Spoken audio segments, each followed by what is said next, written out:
Welcome to the Talkin VAWLS Network. My name is Boogie Bentley. Tennessee getting ready to take on South Carolina tomorrow night, 7 p.m. kickoff. But look, this fan base, really the conversation, what I see on Twitter, what I see in the comments, what I see that you guys want to talk about is the college football playoff. And it's a beautiful thing to look and see where this football team is at. I mean, we're just a couple of years removed from a 3-win season under Jeremy Pruitt. We're just a couple of years removed from getting absolutely boat raced by teams like Georgia, Florida, and Alabama, the big three. When you come to Tennessee, Josh Heupel knows it. Jeremy Pruitt knew it. Butch Jones knew it. When you come to Tennessee, the goal is to beat the big three. But under previous coaching staffs, under the Butch Joneses, under the Jeremy Pruitts, it wasn't about beating the big three. It was about competing. That was always the narrative we as fans took. We got to compete. We got to go out and compete and just keep it close. Josh Heupel comes in and in year two says, hold my beer. I'm going to go ahead and take down 2 out of 3 in one season. We got to sit back and enjoy the ride. I'm going to look at some comments from Kirk Herbstreit about the college football playoff and see exactly where Tennessee is at. But in or out, is Tennessee in or out? It does not matter one way or the other. We got to sit back and enjoy the ride. And I know I preached that previously, but I want to continue to preach it. As Tennessee goes on the road to take on South Carolina, then they're going to go on the road to what's basically a glorified home game to take on Vanderbilt, favored by 3 touchdowns. 3 touchdowns against South Carolina. Going to be favored by a lot more than that against Vanderbilt. Sometimes we just got to sit back and smell the roses, boys, and enjoy where this football team is at. We're 2 games away from an 11-1 season in year 2 of the Josh Heupel era. We're going to break down those comments. As always, do me a favor, smash the thumbs up just below the video. That's quick, free, and easy. It helps the channel. Also, if you're new to the Talkin VAWLS Network, welcome. We're not experts. We're not insiders. We are fans just like you. For the fans, by the fans. If you like what we do, make sure you go ahead and subscribe. Click that bell for notifications. You won't miss out when we go live or when we drop a video. I'll probably drop a Tennessee-South Carolina matchup preview either later today or early tomorrow morning. Since Tennessee doesn't play till 7 p.m. Eastern time, give you guys a little bit of extra content. I was also on Locked On VAWLS this morning, the crossover with Eric Kane. Go check that out. The video dropped around midnight last night, so you can check that out as well. And then, as always, we'll be live immediately following the game on Saturday. Going to do a tailgate show as well. We'll be live an hour before kickoff. That's where you, the listeners, you, the members of the channel, get an opportunity to come on here, kind of run the show and talk some football. So look forward to that as well. But let's jump into this. This is comments from ESPN analysts crystallized the college football playoff debate between LSU and Tennessee. This is one that I've talked a little bit about with Eric Kane over on Locked On VAWLS. We've talked a lot about it on this channel as well. You know, the big name right now is USC. What happens if USC runs the table? A lot of people want to talk about Clemson and the ACC. I don't see that, being an impact. But the big one is LSU and Tennessee. What happens if? Goes on here to say the discussion on ESPN about how the College Football Playoff Committee will settle on the Final 4 teams came to a head only moments after the latest rankings were revealed. Says here, Kirk Herbstreit opened the discussion on Tuesday night, noted that he was fine with LSU being ahead of Southern Cal after the Tigers had a survive and advance game against Arkansas last week. Here's the quote from Herbstreit. I think what's happening now is we have clarity. The Ohio State-Michigan game is coming up next week unless there's a major upset this week with Michigan and Illinois or Ohio State and Maryland, the loser of that game. Tennessee's just sitting there waiting for whoever loses that game. If Tennessee keeps winning and looks the way they are, the potential debate would be the loser of Ohio State-Michigan game with, of course, Tennessee. I don't see that.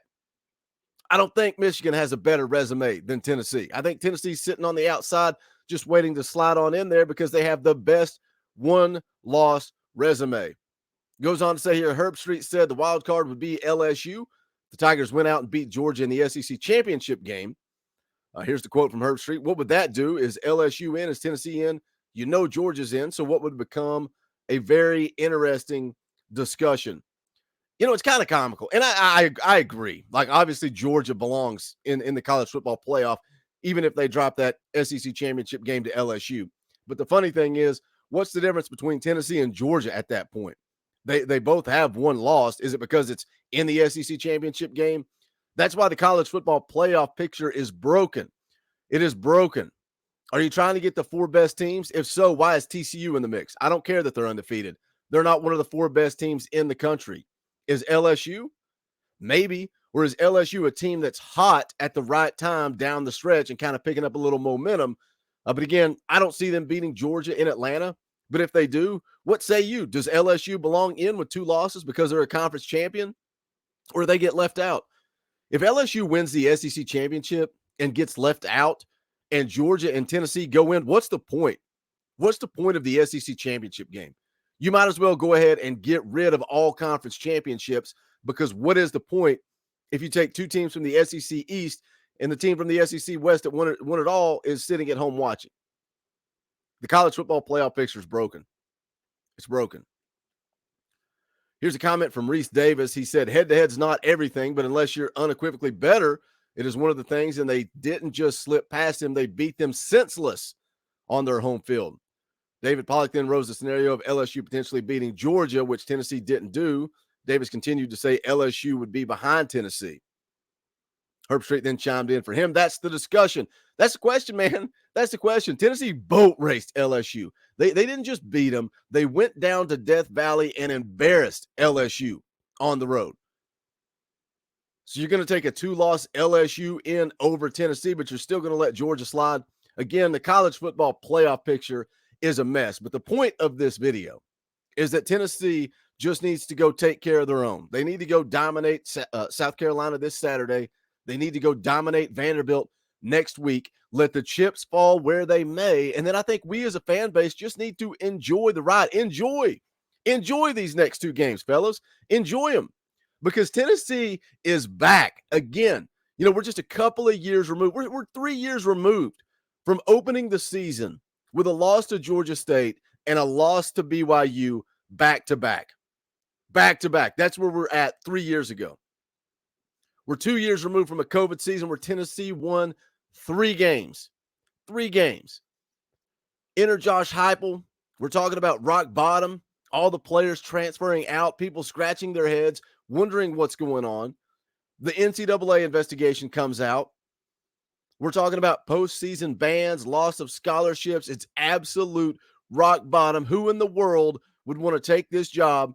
Enter Josh Heupel. First, enter Danny White. Then enter Josh Heupel.